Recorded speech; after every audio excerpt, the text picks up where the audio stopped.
Most people don't expect pregnancy and gallstones to be connected, but they actually are. And the reason is surprisingly simple. During pregnancy, the hormones estrogen and progesterone skyrocket, which quietly slows down your gallbladder like Bangalore traffic on a rainy Monday or maybe any Monday. Bile becomes thicker, more sluggish, and that's the perfect recipe for gallstones to form. Now, if you are pregnant and an ultrasound scan shows gallstones but you have zero pain, the usual advice is don't panic, just monitor. Silent stones are often safe, but if trouble starts, then the plan depends on how bad the symptoms are. Mild occasional pain can sometimes be managed with medication. Frequent or severe attacks are a different story.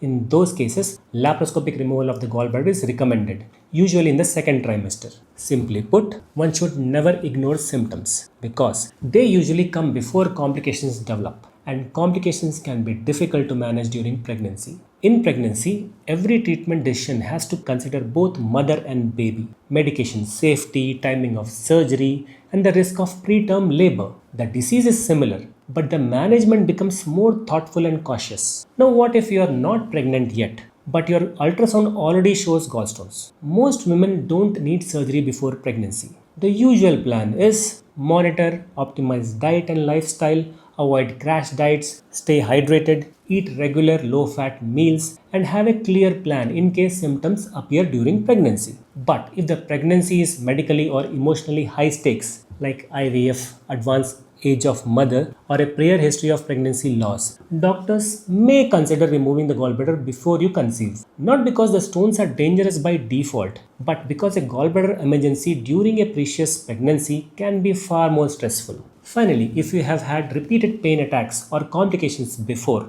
then surgery is recommended before getting pregnant. Here's the bottom line. For silent gallstones, you don't have to pause your plans or your dreams. All you need is a bit of planning and the right medical advice. Sit with your doctor, understand your options, and set up a clear roadmap before you start trying. With thoughtful preparation, those stones won't come in the way of you and your little bundle of joy.